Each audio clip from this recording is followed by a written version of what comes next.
요엘서 3장 말씀을 보시면 요엘서 2장까지 유다에 대한 심판의 말씀을 선포하신 하나님께서 이제 이 요엘서 3장 말씀을 보시면 열방에 대한 심판의 말씀을 선포하시고 또 이 심판의 예언의 말씀을 들은 이 유다 백성을 향하여서 하나님께서 또 회복의 말씀을 선포해 주시는 것을 볼 수가 있습니다. 먼저 1절에서 16절까지 말씀은 열방을 향한 하나님의 심판입니다. 왜 열방이 하나님의 심판을 받게 되는가? 그 이유가 무엇인가? 그 이유에 대해서 2절, 3절 말씀해 보시면 열방이 심판을 받는 이유가 나오고 있습니다. 내가 만국을 모아들이고 여호사밧 골짜기에 내려가서 내 백성국 내 기업인 이스라엘 위하여서 거기에서 그들을 심문하리니 이는 그들이 이스라엘을 나라들 가운데 흩어버리고 나의 땅을 나누었음이며 또 제비 뽑아 내 백성을 끌어가서 소녀를 기생과 바꾸며 소녀를 술과 바꾸어 마셨음이니라. 이것이 바로 이 열방이 유다에 행한 죄악이고 이것으로 말미암아 이제 열방들이 하나님의 심판을 받게 될 것이다 말씀하고 있는 것을 볼 수가 있어요. 그래서 어떻게 심판하시는가 보시면 7절 말씀에 보면 보라 내가 그들을 너희가 팔아 이르게 한 곳에서 일으켜 나오게 하고 너희가 행한 것을 너희 머리에 돌린다 말씀하고 있습니다. 그러니까 이 열방이 유다를 향하여서 행한 것, 그 죄악대로 하나님께서 심판하시겠다 말씀하시는 것을 볼 수가 있어요. 그리고 이 심판의 장소도 하나님께서 말씀해 주지 않습니까? 이 심판의 장소를 하나님께서 말씀하시는데 2절 말씀에 나와 있듯이 하나님께서 열방을 여호사밧 골짜기로 모아서 심판하시겠다. 이 여호사밧 골짜기를 일컬어서 심판의 골짜기. 하나님의 이 공의가 실현되는 장소가 바로 이 여호사밧 골짜기. 여기에서 바로 하나님의 심판이 이루어진다라는 것을 말씀해 주고 있습니다.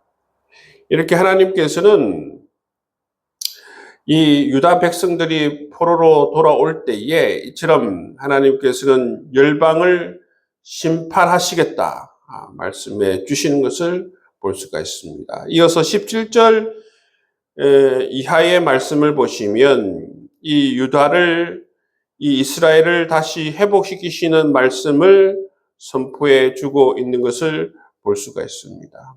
먼저 하나님과의 관계를 회복시켜 주시겠다 말씀해 주시죠. 그래서 다시는 이방 사람이 그 가운데로 통행하지 못하게 하겠다. 이게 뭡니까? 이방의 세력들이 침입을 못하게 하게 만들겠다는 것입니다. 하나님께서 이스라엘을 안전하게 보호하셔서 이방 사람들이 함부로 이 예루살렘을 침입할 수 없도록 하나님께서 안전하게 지켜주겠다 말씀하시는 것을 볼 수가 있습니다.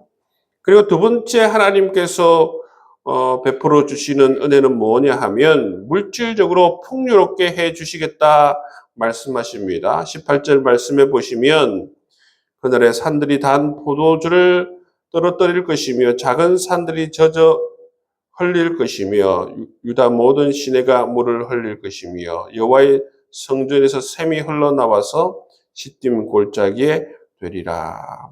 이처럼 모든 물질과 이 물이 풍부하게 될 것이다.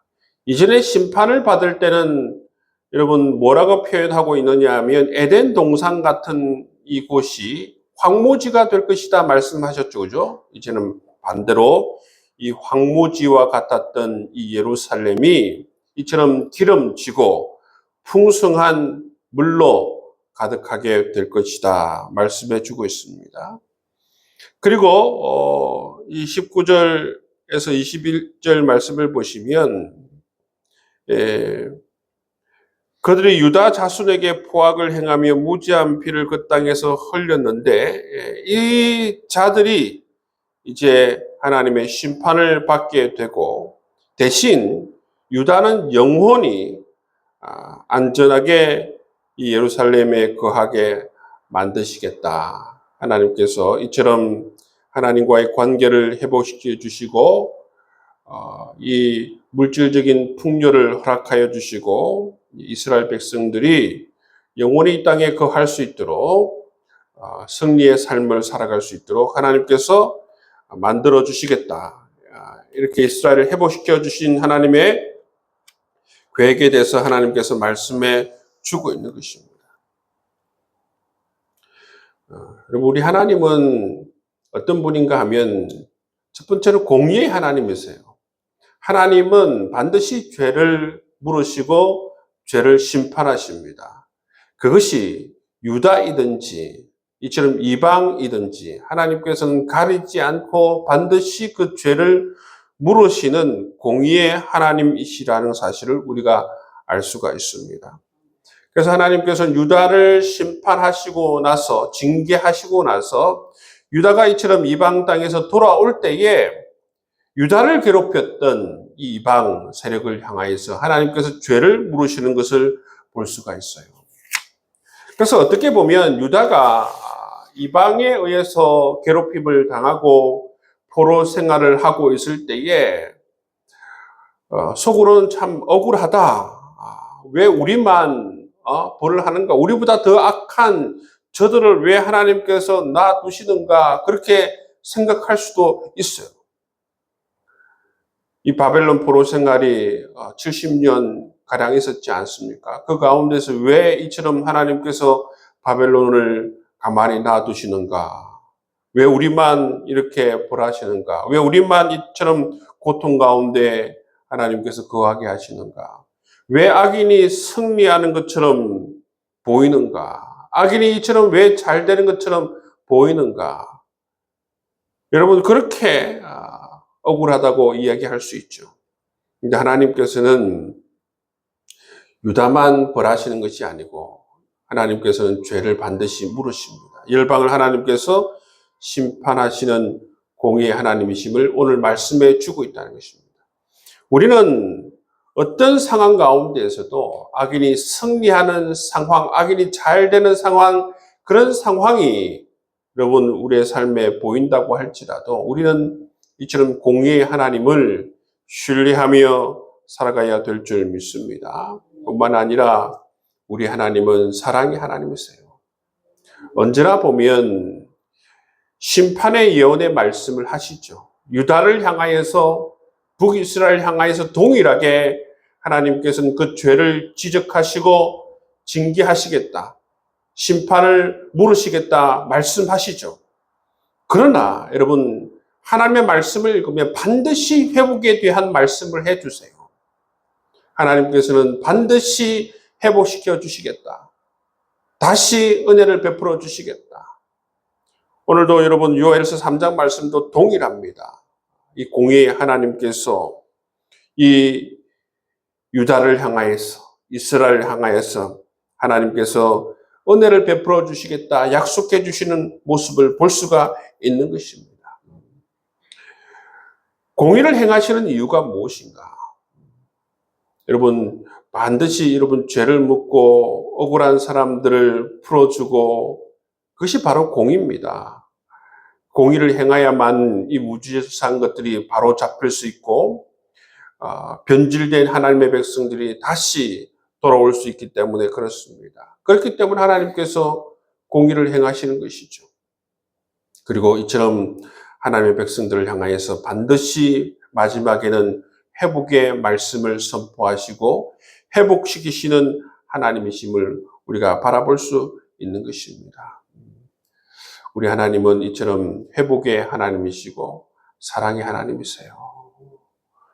하나님은 마지막에 이처럼 늘 오늘 여러분 모든 예언서마다 나와 있는 게 하나님께서는 회복을 말씀하시고 이스라엘 향한 사랑을 표현해 주시는 것을 볼 수가 있습니다. 여러분, 우리가 늘 어떤 상황 가운데서도 하나님을 신뢰하고 하나님을 믿으며 우리의 삶을 반드시 회복시켜 주시고 우리의 삶 가운데에서 여러분 공의의 하나님께서 여러분 악한 세력들을 벌하시고 우리를 억울하게 한 세력들을 벌하시고 그 악인들을 심판하시는 하나님을 우리가 경험할 뿐만 아니라 그 하나님을 우리가 신뢰하고 우리의 삶 가운데 하나님 말씀 안에 거하고 우리가 성령 안에 거하고 정말 우리가 하나님 말씀에 순종하며 나아갈 때에 하나님께서 반드시 우리의 삶을 잘되게 하고 우리의 삶을 회복시켜 주시리라 믿습니다. 회복시키시는 하나님, 그 하나님을 소망하며 그 하나님을 바라보며 함께 기도하며 나아갈 수 있는 저와 여러분 될 수 있기를 주의 이름으로 축복합니다.